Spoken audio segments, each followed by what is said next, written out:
Señor presidente, señoras diputadas y señores diputados, pienso que el señor Leopoldo Cabo Sotelo ha tenido estos días un buen aliado, que era don Adolfo Suárez.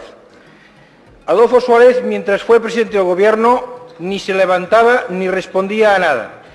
Y ahora el hecho de que el señor Cabo Sotelo a veces se levante ya parece una evidente mejora al país. Lo que sucede es que aún le falta el segundo paso, que es el de levantarse y contestar escrupulosamente a las preguntas. Y esto no es importante desde el punto de vista de la cortesía parlamentaria, aunque siempre es un aspecto importante, sino que lo es por el hecho de que no se dan contestaciones a temas que lo son de importantes para el país. Pero evidentemente, señor Cabo Sotelo, la ayuda del señor Suárez cada día la va a tener menos y por lo tanto en el futuro, cuando la imagen del señor Suárez se vaya desdibujando, usted necesitará tener un papel más de relieve y contestar con más rigor las preguntas. Se han dado además algunas excusas. En unas ocasiones se dijo primero que el programa había sido consultado y debatido con el grupo parlamentario, después se dijo que el programa no era completo porque el grupo parlamentario era autónomo y después incluso se dijo que no se podía contestar porque había que discutirlo antes en el Consejo de Ministros. Estas ideas son en su conjunto contradictorias, pero además soslayan un tema, y es el tema de que el que se presenta aquí es un candidato y no un gobierno ni un grupo parlamentario.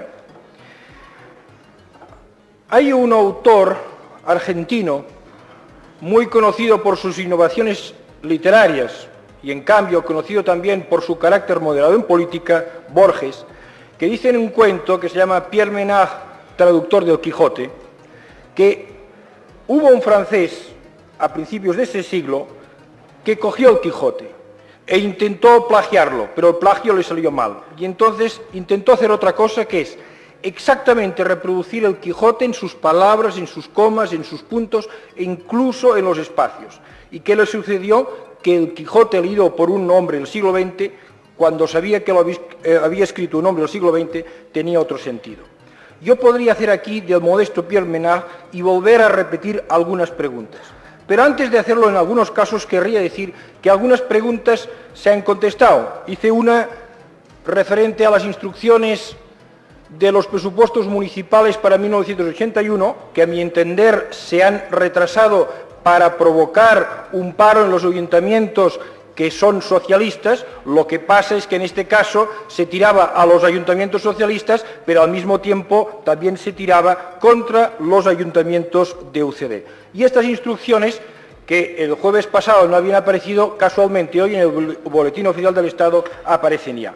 Pero yo creo, con toda sinceridad, que otras preguntas no se han contestado o porque no le interesan o porque no conoce la respuesta, y en algunos otros porque no quiere contestar, debido a que las contestaciones serían muy difíciles.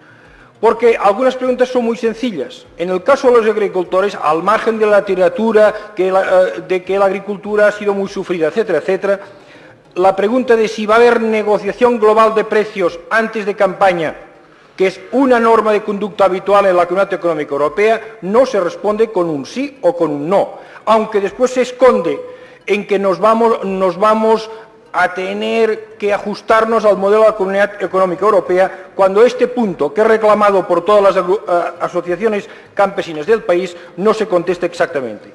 Lo mismo diría sobre el problema de la extensión del seguro de desempleo a los trabajadores fijos y parte de los eventuales en la agricultura. En el caso de las pequeñas y medianas empresas industriales y comerciales, a mí no me extraña que no se conteste, puesto que los retrasos en el segundo aval de las sociedades de garantía recíproca no tuvieron lugar en otras épocas, sino cuando usted ya tenía esta responsabilidad. Y evidentemente el de que no hayan medidas cautelares por si en este país vuelve a aumentar el coste del dinero, evidentemente tampoco las tiene que ver, porque en todo caso usted no tendría que contestar, sino que además en la contestación justificar su actuación en los últimos meses. Hay otras preguntas que yo creo que usted no quiere contestar y está en su derecho, pero evidentemente la importancia de las preguntas hacen que en todo caso quede muy patente que no contesta. Por ejemplo, en todo lo que hace referencia al campo energético.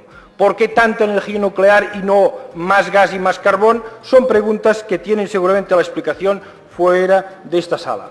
¿O por qué no se busca una viabilidad en el nombramiento de los miembros del Consejo de Seguridad Nuclear? ¿O qué es lo que va a suceder con CAMSA y con su red primaria? O bien, ¿qué es lo que está pasando con la cartera de valores privados del Banco de España? Si es cierto o no que se están pasando a empresas privadas, algunas de ellas o muchas de ellas conectadas con empresas eléctricas privadas. Pero además aquí se han incurrido, yo creo, en algunas confusiones.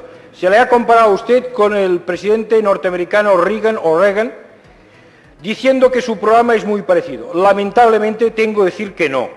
Este tipo de comparaciones se utilizan para dar fuerza a la frase, pero no al contenido real. En el programa económico del presidente americano promete que se van a crear 13 millones de empleos, lo cual comparativamente es como si usted hubiera subido aquí arriba y hubiese dicho que en España se iban a crear 2,5 millones de empleos. Y usted del empleo no ha hablado, por lo tanto usted no está en la línea del presidente de Estados Unidos. ¿Qué más querríamos? Usted está en una medida, como ya le dije, que desconoce cuál va a ser el futuro de este país. Porque usted no puede asegurar esto, porque usted no ha dicho aún nada sobre cuáles van a ser las bases del futuro económico en España, cuáles son los sectores industriales que podrán ocupar mayores cuotas en el mercado internacional, o bien qué sectores de servicios, entre ellos el turismo, pueden crecer de una manera más importante. Sobre el diálogo con centrales sindicales y con patronal, a mí me parece importante lo que usted dijo. Usted dijo que solamente lo que sugería era un diálogo, pero cuando se le acosó con preguntas dijo, yo lo que he dicho sobre el contenido de este diálogo es a título meramente orientativo.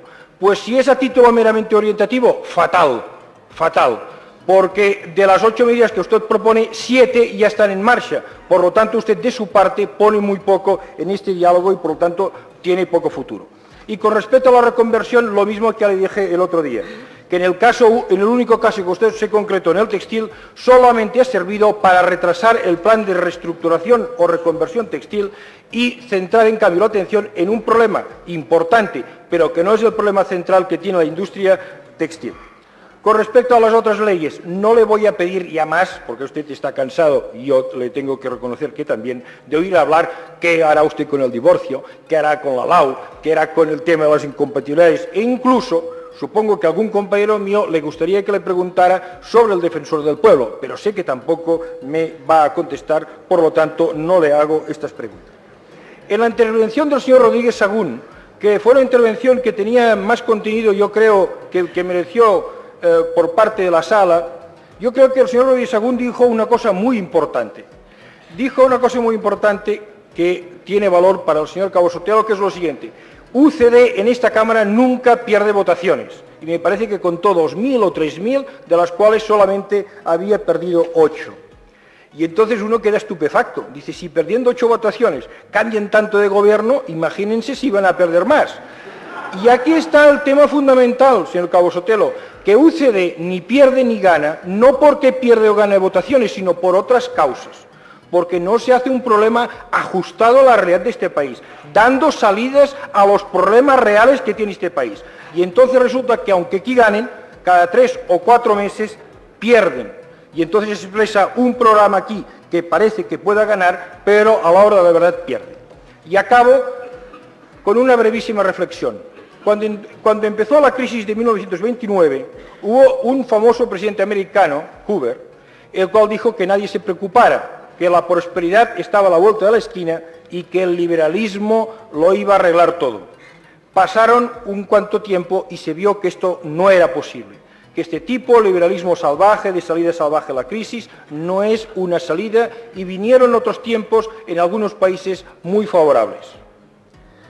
Ahora la señora Thatcher dijo hace un cuanto tiempo cosas muy parecidas, pero como ustedes sabrán, y usted lo debe saber bien, la señora Thatcher va en las últimas semanas de derrota en derrota, en los mineros que le han derrotado, en los precios que se han duplicado, en los salarios que están creciendo ahora ya más que con el gobierno laborista.